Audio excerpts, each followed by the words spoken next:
Bonjour à toutes et à tous, soyez les bienvenus sur ma chaîne YouTube C'est au cœur.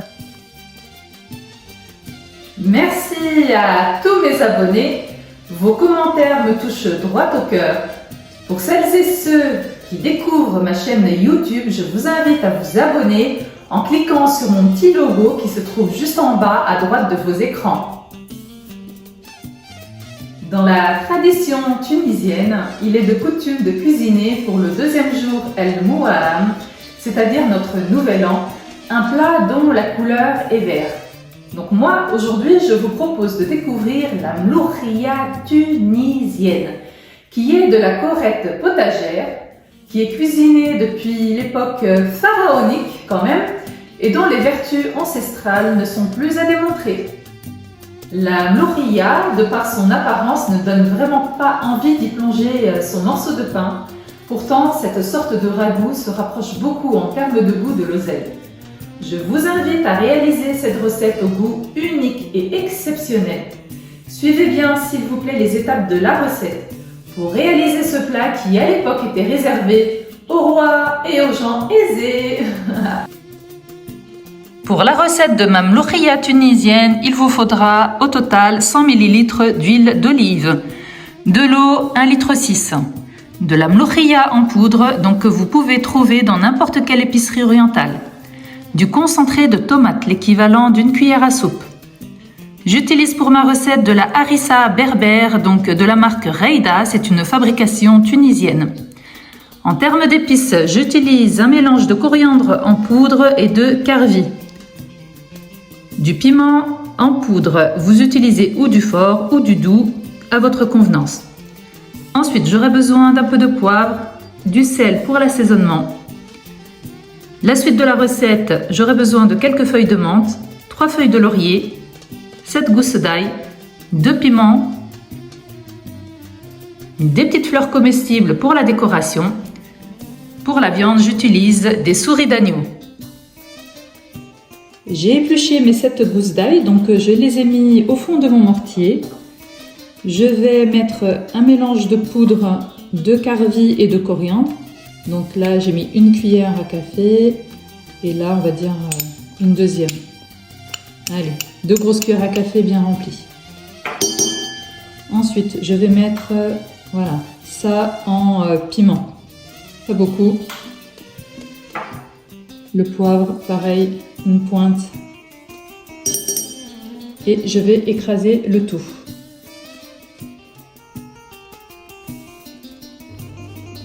J'ai lavé mes piments, je les ai coupés en 2.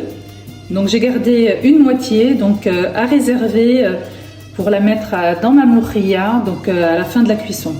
Donc là je mets mes piments à cuire dans un petit fond d'huile d'olive. Donc je vais légèrement saler. Et on y fait cuire sur les 2 faces. Je vais saler donc mes souris d'agneau sur une face dans un premier temps.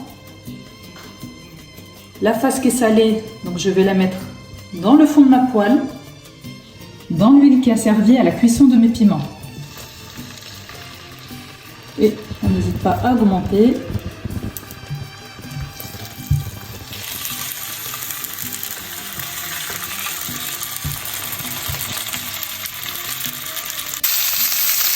Je vais saler l'autre face de mes souris d'agneau. Je vais retourner mes morceaux de viande.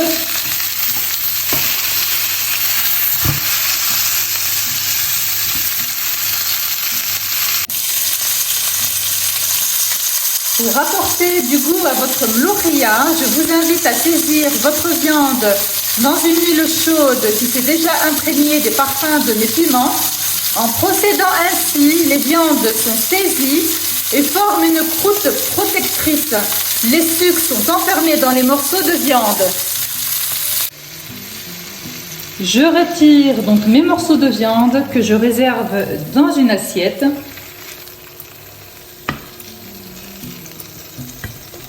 J'ai réchauffé donc mes 1,6 litres d'eau. Je vais récupérer une cuillère pour déglacer le fond de ma poêle et ainsi récupérer les sucres. que je réserve pour tout à l'heure. Donc je vous montre. Donc on récupère les sucs. Donc on gratte le fond de la poêle.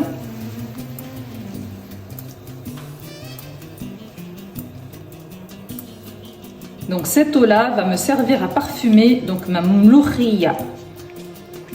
Je pose ma petite marmite donc sur la plaque à induction. Donc je vais faire cuire mon concentré de tomates avec la moitié uniquement de mes épices. Et on réserve l'autre moitié de mes épices qui sont encore au fond du mortier pour tout à l'heure. J'ai fait cuire ma petite cuillère à soupe de concentré de tomate avec mes épices et un petit fond d'huile d'olive. Donc du coup, je débarrasse et je réserve pour tout à l'heure. Ensuite, donc le fond de ma casserole, je vais verser comme tout à l'heure, donc une cuillère d'eau afin de récupérer les sucs. Donc une fois que j'ai récupéré tous les sucs de ma compotée de tomates, je la verse sur mon bouillon d'agneau. Donc les sucs que j'ai récupérés tout à l'heure sur le fond de ma poêle. Voilà, je ne jette rien. Ça va me servir à parfumer ma mloukhia. Donc c'est de la mloukhia que j'ai acheté dans une épicerie orientale. Donc moi je pars du principe qu'il faut toujours la tamiser. Donc on ne sait jamais, voilà. On la tamise. On récupère que la poudre. Donc j'ai tamisé donc ma poudre de mloukhia. Et puis du coup, il y a des petits morceaux de mloukhia qui n'ont pas été totalement mixés. Donc ça, on jette, on n'utilise pas.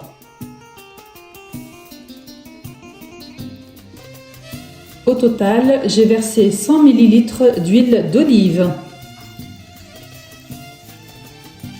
Donc ma mloukhia et mon huile d'olive. Donc là, je l'ai posée sur la plaque à induction. Donc pour commencer la préparation de ma mloukhia, il y en a beaucoup qui vont la faire cuire, c'est-à-dire huile d'olive et poudre de mloukhia avant de verser de l'eau. Moi, je ne fais pas ça. Donc je préfère la garder telle qu'elle et la mouiller directement avec de l'eau chaude.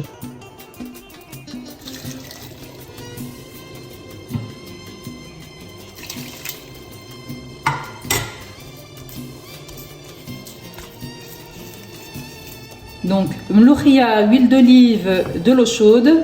Je vais la mixer donc afin de la rendre plus lisse et puis ainsi démarrer la cuisson.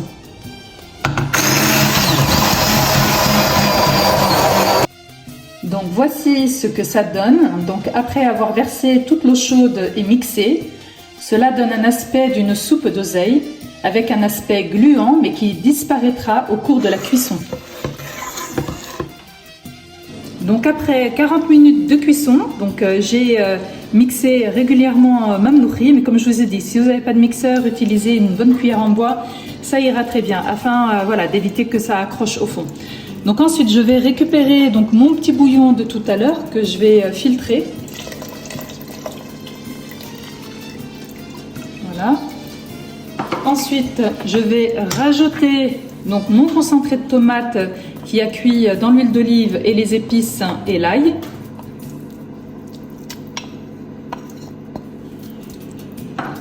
Je vais rajouter 350 ml d'eau, donc supplémentaire.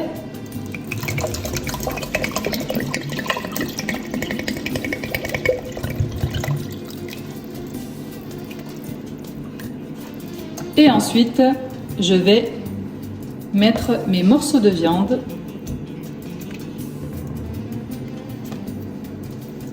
Je vais couvrir le tout et laisser cuire à feu doux durant 2 à 3 heures. Après 1h30 de cuisson à feu doux, donc je vais rajouter la harissa tunisienne, regardez, une bonne cuillère à café. Je vais légèrement saler, vraiment, allez, regardez, vraiment une pointe, la moitié à peine d'une cuillère à café en sel.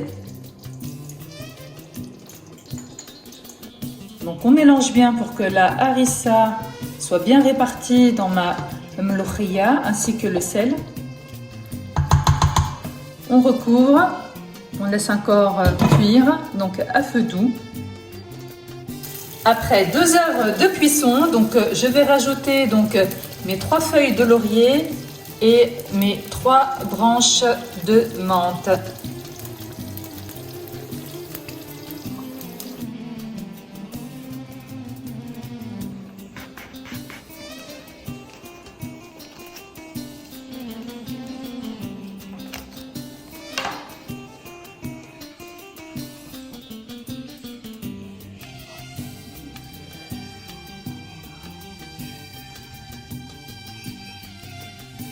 Mes souris d'agneau ont bien confit donc, dans ma mlokhia, donc un petit peu moins de 2 heures.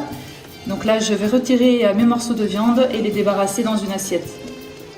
Pour les 10 dernières minutes de cuisson de ma mlokhia, donc je mets mon petit piment frais et je mets le restant d'épices qui est resté dans mon mortier, dans la mlokhia. Donc je mélange le tout, je mets le couvercle et je laisse cuire une dizaine de minutes. Donc pour les dernières minutes de cuisson, donc moi je rajoute du sel sur la fin parce que comme on a une sauce voilà, qui a bien réduit, donc c'est important de goûter. Ma mlokhia a cuit durant 3 longues heures, donc à feu doux. Je vais maintenant la filtrer pour récupérer le piment, les feuilles de laurier et mes branches de menthe.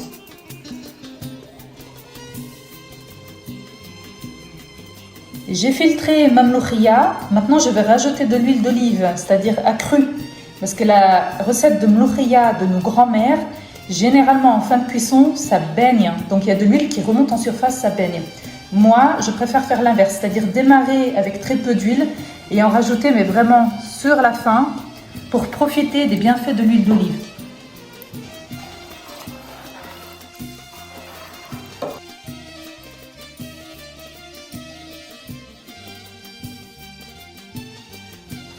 Pour moi, la mlokhia représente une prairie et si celle-ci ne contient pas de fleurs, il n'y a pas de vie.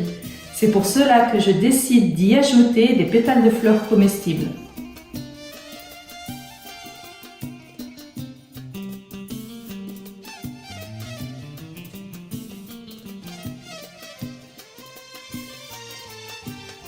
J'ai coupé une petite tranche de pastèque et je vais en porte-piécer.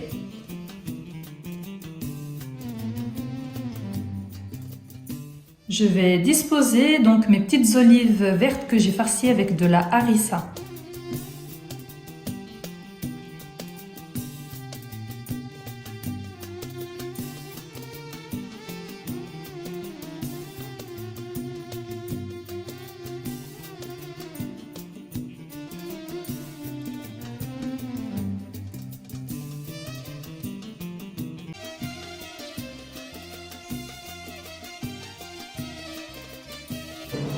Comme la plupart des plats à cuisson lente et longue, la saveur de la mlokhia va s'intensifier dès le lendemain, donc beaucoup plus savoureuse.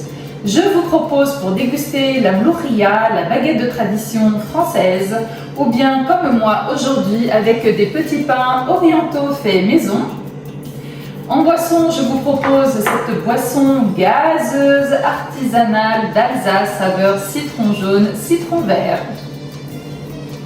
La mlokhia est si méconnue des Occidentaux et je trouve ça vraiment dommage, car c'est un pur délice malgré son aspect peu ragoûtant.